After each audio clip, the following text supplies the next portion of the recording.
Okay. Hi class, it's me again, teacher Claire. So for today, we're going to continue our discussion about the research process.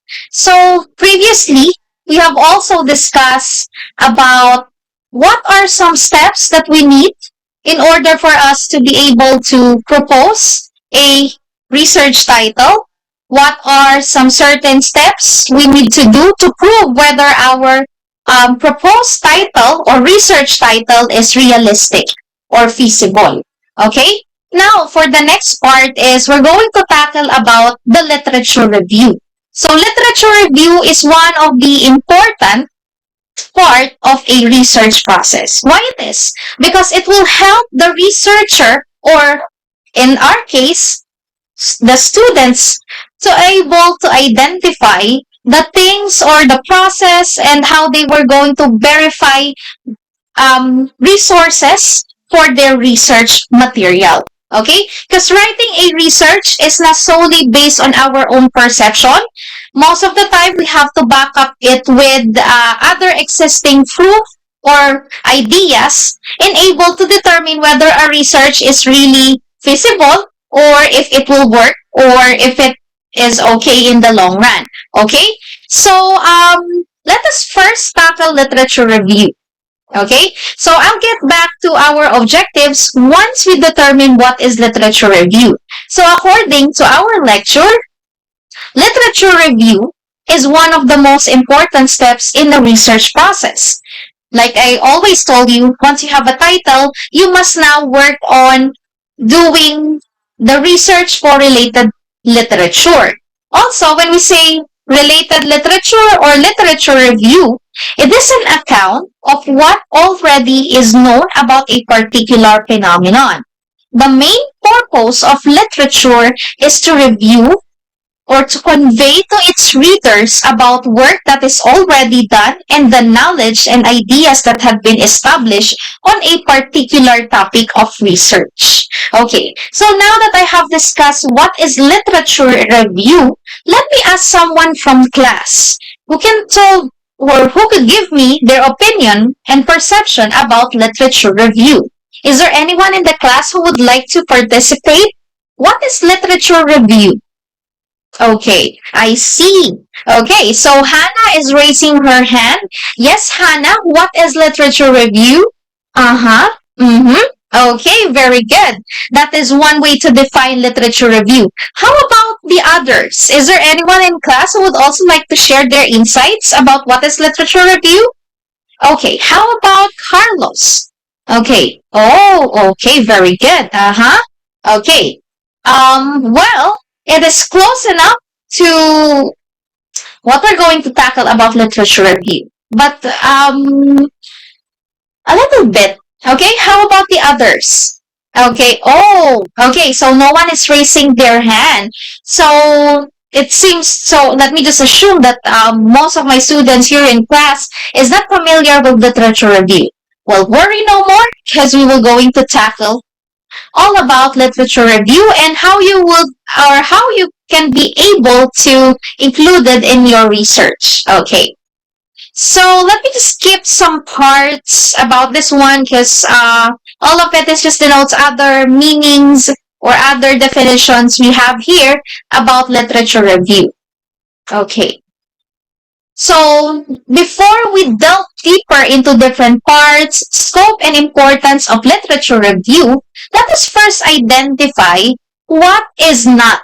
So what component seems like a related literature, but in actual is not really under related literature. Number one is a related literature or RRL is not an essay. Yes, some of our primary resources or related literature can be presented in the form of a paragraph, article, and even an essay, but that does not mean that the whole idea of a related literature is it is an essay. It is not an essay.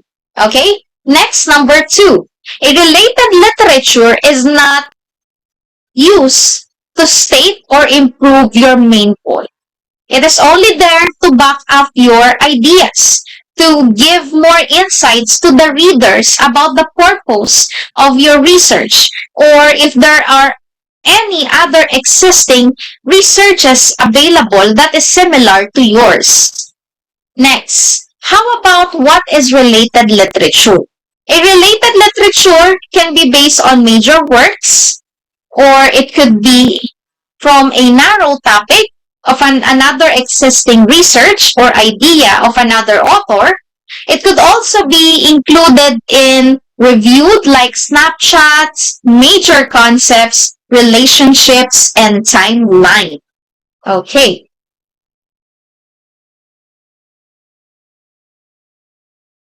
So let me just check my timeline. Okay, so before we delve deeper into what is related literature, let us go back a few steps into the objective so that we're going to have a clear idea on what our topic is all about. Then after me stating the objectives, we're going to have a group work in which I will divide you into groups or teams in order for us to create our very own related literature activity after the discussion. Okay? So first, let me just read the objectives. One of our main objectives, number one, by the end of our topic, the students must be able to have an introduction on what is a literature review. So as a student, you must have at least garnered a knowledge about what is literature review in particular, familiarize oneself with its purpose, importance, and characteristics of literature review, and what are some techniques we use for organizing and for the conduct of a related literature. And next is to classify literature review and its scope. So we have different types of literature review. And what are the basis for a good literature review? How can we determine whether our sources or the information that we have found somewhere online or through textbooks or other studies is a good literature review?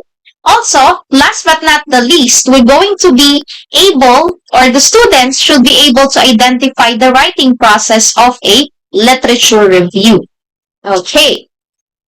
So, literature review, its purpose is to improve understanding, demonstrate knowledge, and update the reader. Okay.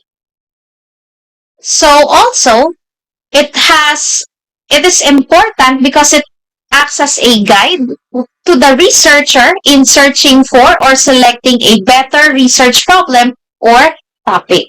Okay. So before I move to the more complicated parts of literature review, is there anyone in class who have any ideas who would like to add regarding our topic today? Or do you have any more questions about what is literature review before we proceed with other components of related literature? Okay, so no one raised their hand and no one objects, so I assume that you already know the topic. Okay, so okay, before we start our other review, we're going to have our independent groupings for today so that I could give you an activity after the discussion. Okay, so I'm going to group you into 4 since we have around 35 students. Okay, 4 to 5 groups each. And then I'm going to assign a group leader, and then the rest would be group members. So so please prepare a piece of white paper, a pen, because we're going to have a writing activity about related literature. Okay.